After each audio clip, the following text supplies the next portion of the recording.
Welcome to the Prop Market. I'm your host, the Prop King, and today I have my 2025 College Football Week 4 Player Props and Best Bets Part 1. Part 2 will be coming out very soon, so go ahead and turn those notifications on. Hit that subscribe button, just as many people have. I want to shout out all the new subscribers and the first-time viewers as well. But first, let me shout out all my older subscribers who have been showing love. We got Christopher Bunting, Guy Williamson, Skeeter Man Magazine, the magazine, and then we got Thomas over here, Rashad Thomas, who've been showing love on a regular basis. I do appreciate it. I appreciate the feedback. I appreciate the love. It helps the algorithm as well. We are up 463 subscribers in the last 30 days, so we have been absolutely killing it here. Let's continue to grow. If you are watching for the first time, I can guarantee you two things. Number one, you will leave with more information than you came with. Number two, you will get picks that are transparent. I will not post anything on this show that I have not bet myself. I put my money where my mouth is, literally. With that being said, I'm gonna go and get to my recap right now. I don't want to waste any more of your time. Another thing you can expect is not a bunch of ads, not a bunch of promos, not a bunch of any of that. Just straight, really good information coming from analytics, coming from research, and coming from time that I've spent in the lab. Let's go ahead and get to the recap. 6-4. Another thing I do is always have a recap for you every week. One and two on my spread totals. So here's some of the winners from last week. Robert Ashford over, Taylor Green easily over, Byron Brown once again for the second week in a row over, DJ Lagway easy cash, Marcia Reed easy cash, Murphy easy cash. Some of our losses, Dante Moore, man, he got pulled in the fourth or around the third, into the third, he'd easily cashed. Deion Burks did not play well. Kate Klubnik, I'm not sure about him. And then Avery Johnson, just not very good so far. Season stats. Not too many people are going to give you these because they're going to give you the week to week, maybe your show to show, but 5 and 7, 42%, 18 and 16, 53%. I don't think you can find anybody else going to give you a running total for the season. If you do know anyone else that is doing that, then you know, I mean that's good. But I'm definitely one of the few people that are this transparent and this vulnerable to its subscribers. With that being said, first pick Taylor Green of Arkansas, 2025 average passing yards 288, projected passing yards 262. The reason why I love Taylor Green, one thing is he's got a rocket of an arm, a bunch of experience. First was at Boise State, second year at Arkansas. Arkansas has an implied team total of 34.5, so they're expecting them to score a lot of points. And another thing I know about Arkansas is they don't play very good defense, so this should be a track meet back and forth. He's been over 2 out of 3 games. The games that he actually finished, he's been over in both. Weapons, he has a lot of good offensive weapons on offense for him to kind of take care of.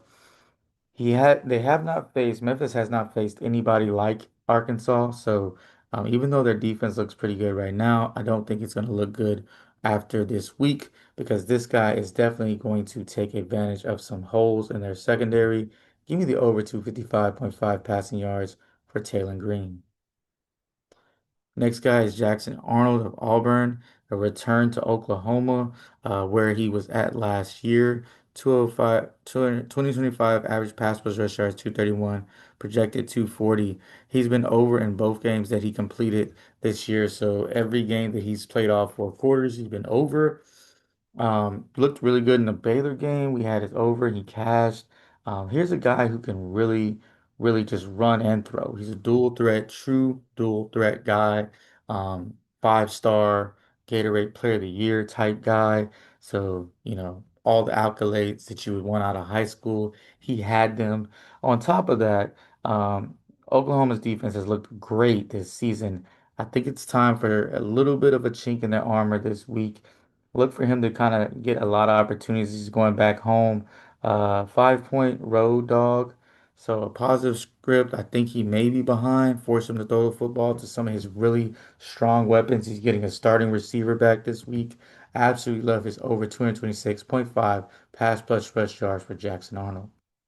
Next guy, Malik Washington of Maryland, 2025 average passing yards 257, projected passing yards 238.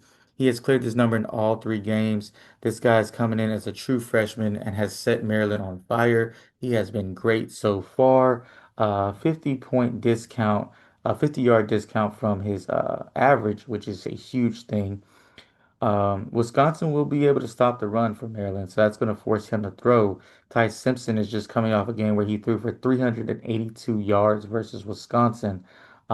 Wisconsin is ranked the 13th ranked in the Big Ten as far as yards allowed through the air, averaging Malik Washington averaging 34 pass attempts a game. This will be the best team he's faced, but that could be a good thing. That means it's going to be a positive script as far as him having to do more. I like the over 207 passing yards from Malik Washington. Next guy is a guy we picked on the show. He cashed once, he didn't cash the other time. But I'm back on Bryce Underwood, the five-star number one overall recruit. Speaking of high school accolades, no one could have more than him. He's been over two out of three games this season. Nebraska is not allowing a lot of passing yards this season, very low. But let's be honest, Nebraska hasn't played anybody that great. Houston Christian, Akron, and Cincinnati. So this is definitely the best team they'll be playing. He's averaging 28 plus 28 pass attempts. I do see him, getting into the 30s this game. I think they learned from the Oklahoma game Michigan did. Can't be so conservative. They're gonna have to be a little bit more aggressive. I expect some mistakes, but with those mistakes, I expect a lot of yards. I do think he'll be playing from behind, so this will be a good game for him to get over. Give me the over 179.5 passing yards. I don't really like it any higher. I like it right here. Next pick is Sam Levitt of Arizona State. 2025 average passing yards 175, projected passing yards 234. His projections started at 275 passing yards at the beginning of the season. So you see there's a huge drop off. It makes sense. He's played really bad, and he's been under in two straight games. But this is a bounce back spot for him. 60.5 total, so a high total and a 2.5 spread, so a close game. Uh, let's be honest, Baylor's defense has not looked good versus the pass. Did not look good versus SMU. Did not look good in a couple other games they played or Auburn.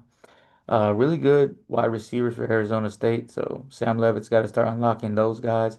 And then the Bears will focus on stopping the run because that's all Arizona State has seemed like they've been doing the last 2 weeks. I think they air it out a little bit more, finally start trusting this guy again.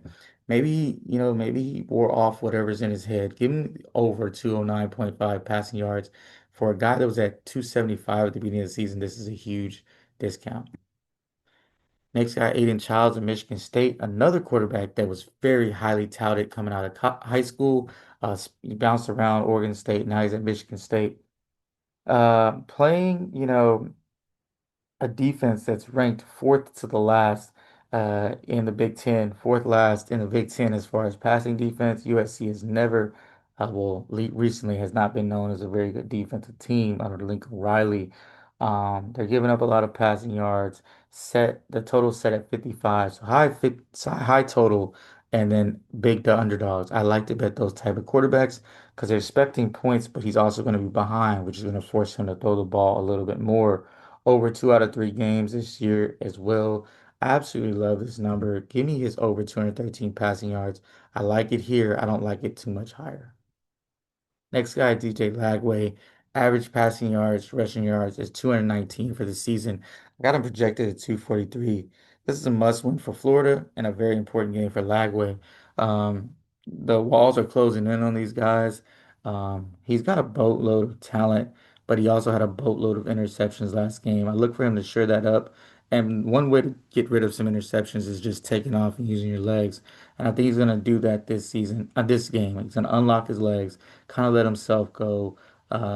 Played, had a really stat stuffing game versus LSU besides the picks.